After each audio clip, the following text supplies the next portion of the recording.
pretty long time since I've actually filmed like a beauty video. So I thought that I would sit down today and film, a video for you guys. Today's video is going to be my top 3 foundations and my top 3 setting powders to obviously go over your foundation. I was just gonna make it top 3 foundations, but I thought that would be kind of short, so I'm just going to make it my setting powders and foundation. So starting off with foundations, my absolute pretty much of all time favorite foundation is my Revlon Color Stay Whipped foundation, and I haven't used this foundation in such a long time because if you look inside, I'm really close to being almost like finished with this, and it's like $13 for a little jar of this. A lot of drugstore foundations, like they are probably around like the $10 range, but literally it looks like you're getting a lot because it's such like a big heavy glass jar, but it's just the packaging. The foundation doesn't start until like right there, and there isn't really much in it at all. So I think that $13 is a little bit much for just this foundation, but I swear to you, it is amazing. I got this kind of around when it first came out, and I picked up one of the lightest shades that they had at that time, so I don't know if they added more shades to it. But this is in 110 Ivory, probably one of the lightest shades because I'm pale as heck. It looks really natural. I would say this was light to medium coverage, but it's definitely buildable. I still find that I do have to wear a concealer when I do wear this. My next foundation is the Maybelline Dream Fresh BB Cream, and even though this says it's a BB cream, I like to count this as a foundation tinted moisturizer. It says that it is a light to medium sheer tint. It says it's an 8-in-1 Beauty Balm Skin Protector, and it has SPF 30 in it, which is really good. But I just find that even though this says it has a light to medium coverage, it does cover really, really well. I do still have to wear a concealer underneath my eyes because I stay up until like 7 in the morning and sleep in until like 3 in the afternoon. So I have a lot of dark circles, and I really need to get on a better sleeping schedule, but it's so hard when you don't go to school. It's so hard. Every time I wear this and my boyfriend gets close to my face, he says I smell like sunscreen, so it does kind of have like a, I don't know, a sunscreeny smell because of like the high SPF. I don't know. I think it's probably just because I wear this and a moisturizer that has high SPF in it at the same time, so I probably like double up on the sunscreen smell, which honestly doesn't bother me at all. I think it smells pretty good. This foundation claims to blur imperfections, it enhances, it brightens your skin, it adjusts to your skin tone, it smooths, hydrates, it has SPF 30, and it has 0% oils and other heavy ingredients. And I would say like it does what it says it does. I can't really see it like enhancing my skin or brightening it, but I definitely do think that it blurs its imperfections, or blurs my imperfections. It smooths out my face. It's not oily or anything at all, so that's definitely true. I don't know if it hydrates because I have really oily skin to begin with, except for like around this area, but this area is always dry, so I really can't tell you if it hydrates or not, but I love that foundation and I'm rambling forever about it. Next foundation, I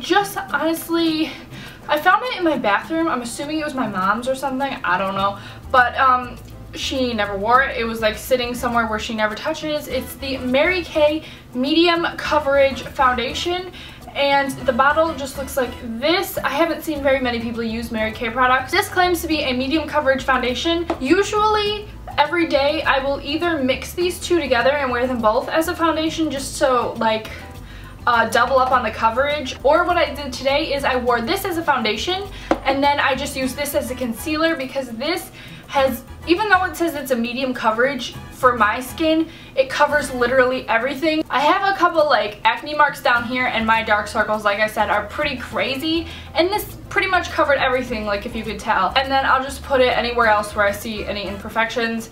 Honestly, this does work as a concealer for me, and I like using this as a concealer because I have found that most liquid concealers, like the L'Oreal True Match, and even what I did first impressions on, the Maybelline Dream Lumi Concealer, they all break me out, so I can only wear them like directly under my eyes. If I wear them anywhere else, I will break out. It's so annoying. I hate it.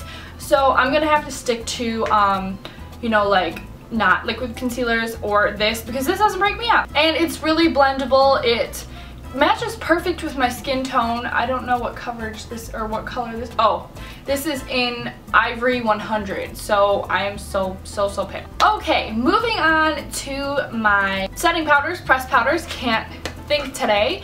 The first one that I have, I'm pretty sure, you know, a lot of people love. It's very common. The MAC Mineralized Skin Finish Natural. This is obviously in Light Plus because I'm so freaking pale.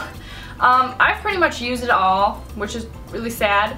I've had this for about a little over a year, and I definitely don't wear makeup every day, so that's probably why it lasted so long. I don't really use this much anymore because it's really hard to get stuff on my brush because there's like nothing in there. But next time I go to MAC, I definitely am going to pick one of these up. This is one of my staple like pressed powder, setting powders of all time. This is honestly amazing. It sets my foundation. I definitely see a difference from when I wear like other setting powders on like oil, because I do have oily skin, and this, even though it's not for matte, like it's not for oily skin to keep you looking matte, it still keeps me looking matte for a pretty long time. Next is my CoverGirl Fresh Complexion Pockets Powder Foundation. I'm reading it off the back. This is in 615 Natural Ivory. For the longest time, this was my staple pressed powder. Right when I ran out of this, I would hurry up and run to the drugstore and grab another one because I loved it so much. I have another one, and like I said, this one's in 615 and this one is in 605 because I think I found that I was like not matched, you know, correctly. I feel like my skin, this was a little bit too dark for me, so this is the difference.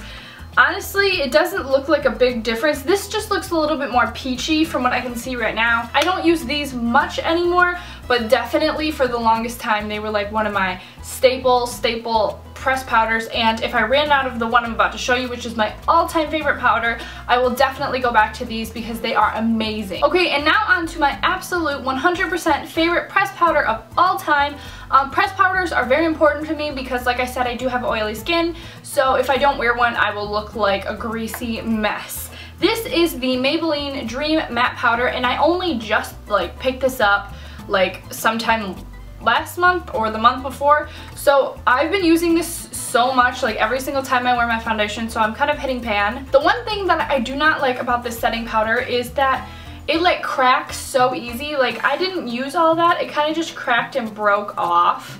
So I don't know, I don't really like that. It's like really cool because it like swerves out. I've never used this little thingy before, but it has a little mirror and ooh. This is definitely my favorite at this time setting powder. It definitely keeps me matte for so much longer than I would, you know, if I didn't wear a setting powder or out of all the other setting powders that I've showed you. I love this so much. If you have oily skin and you've never tried this, I definitely recommend you go pick this up. This setting powder mixed with my Urban Decay De-Slick Oil Control Makeup Setting Spray definitely keeps my makeup so shine free, like for the longest time. I've had so much trouble trying to find something that will keep me looking pretty matte for like a long time, and I'm so happy that I found these like two things to help me, you know, achieve that. And the only thing that I do notice like a little bit throughout the night is in this area right here, just because this is where I get oily the most. It gets a little bit shiny, but all I have to do is reapply some of that powder and I am good to go for another few hours. It is amazing. So that was my favorite foundations and setting powders. I hope you guys enjoyed. Let me know your favorite foundations and setting powders down below so I can go check out some more, because I am in the market for a new foundation soon, because all of them that I've showed you are kind of almost gone. Definitely need to go pick up a new one. Let me know your favorites so I can go do that. I'm repeating myself like over and over. Make sure to follow me on Instagram, Facebook, and Twitter. I will have all the links down below like usual. I will have all the links of where you can purchase these items, or if you just want to look at them online. I'll have them all linked down below. And yeah, thank you guys so much for watching, and I will talk to you in my next video. Bye!